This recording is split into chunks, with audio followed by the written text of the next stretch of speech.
दोस्तों, ये जो कहानी आज मैं आपको सुनाने वाला हूँ, ये कहानी आपकी जिंदगी बदलने की हिम्मत रखती है। बस शर्त यह है कि आपको इस कहानी को थोड़ा ध्यान से सुनना पड़ेगा।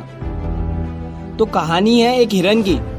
एक बार एक हिरन जंगल में पानी की तलाश में घूम रही थी, भटक रही थी इधर से उधर। बहुत प्यास लगी थी उस हिरन को, बहुत देर से भटक रही थी पानी की तलाश में, लेकिन उसे पानी कहीं पर भी नहीं मिल रहा था। थोड़ी देर जंगल में इधर उधर और भटकने के बाद वो हिरन एक पेड़ के नीचे बैठ जाती है, एक झाड़ के नीचे बैठ जाती है। तो उतने में उसे पानी की नदी की आवाज सुनाई देती है। तो हिरन उस झाड़ के नीचे से उठकर फौरन वो पानी की आवाज की तरफ आगे बढ़ती है। तो वो जो देखती है उसके सामने एक बड़ी सी नदी। तो जैसे ही वो हिरन उस नदी को देखती है तो बहुत खुश होती है, मानो उसे डबल से कोई जिंदगी मिल गई है नई। वो फौरन दौड़ते हुए उस नदी के पास जाती है और जैसे ही पानी पीने के लिए अपना सर नदी में झुकाती है तो उसकी नजर अपने राइट पर पड़ती है। वो जैसे ही अपने राइट में देखती है तो उसे शिकारी नजर आता है, हाथ में तीर लिए हुए, निशाना तान कर खड़ा हुआ। फिर जैसे ही उस हिरन की नजर अपने लेफ्ट में पड़ती है तो उसे एक शेर नजर आता है झाड़ियों के पीछे। अब हिरन पानी वानी सब भूल जाती है, कुछ भी नहीं रहता उसके दिमाग में, प्यास वगैरह। फिर वो हिरन पलटकर अपने पीछे देखती है तो उसे भयंकर आग लगी हुई दिखती है, जो कि धीरे धीरे उसकी तरफ बढ़ रही थी। अब हिरन जाए भी तो जाए कहाँ? राइट में देख रही थी तो शिकारी नजर आ रहा था, जो कि निशाना तान कर खड़ा हुआ था, और अपने लेफ्ट में देख रही थी तो शेर नजर आ रहा था। सामने तो गहरी और लंबी चौड़ी नदी थी और पीछे तो आग लगी हुई थी। चारों रास्ते बंद हो चुके थे, चारों तरफ से मुसीबत आ चुकी थी। अब हिरन सोच में पड़ जाती है और वो ये सोचती है कि चारों तरफ से मेरी मुसीबत आ चुकी है तो मैं अपना काम करके क्यों ना मरूं।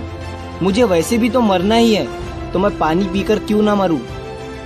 तो वो हिरन अपना पानी पीने में लग जाती है। लेकिन थोड़ी ही देर के बाद जैसे ही वो हिरन पानी पी रही थी तो उतनी ही देर में ऊपर से काले बादल छा जाते हैं और उन बादलों से बारिश होने लगती है। तो जो आग थी पीछे की लगी हुई वो पानी से बुझ जाती है और पानी के कारण शिकारी का निशाना चुक कर शेर को लग जाता है और शेर की नजर पड़ती है सीधा शिकारी पर। तो शेर शिकारी के पीछे लग जाता है।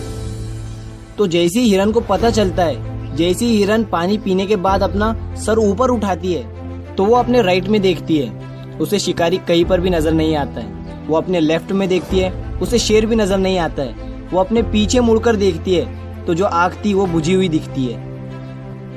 मोरल ऑफ द स्टोरी, मेरे दोस्तों, इस कहानी से हमें ये सीख मिलती है कि इंसान की जिंदगी में भी प्रॉब्लम आती नहीं है, और जब आती है तो चारों तरफ से आती है, जिस कारण हर इंसान डर जाता है, घबरा जाता है अपनी इन प्रॉब्लम से। तो आपको क्या करना है ऐसी सिचुएशन में? आपको नहीं डरना है और नहीं घबराना है, बस शांति से 2 मिनट के लिए सोचना है। हिरन के पास भी बहुत सारे ऑप्शन थे।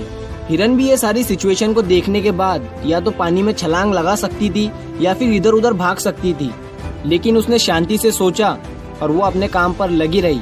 वो पानी पीने आई थी और वो पानी पीने लगी।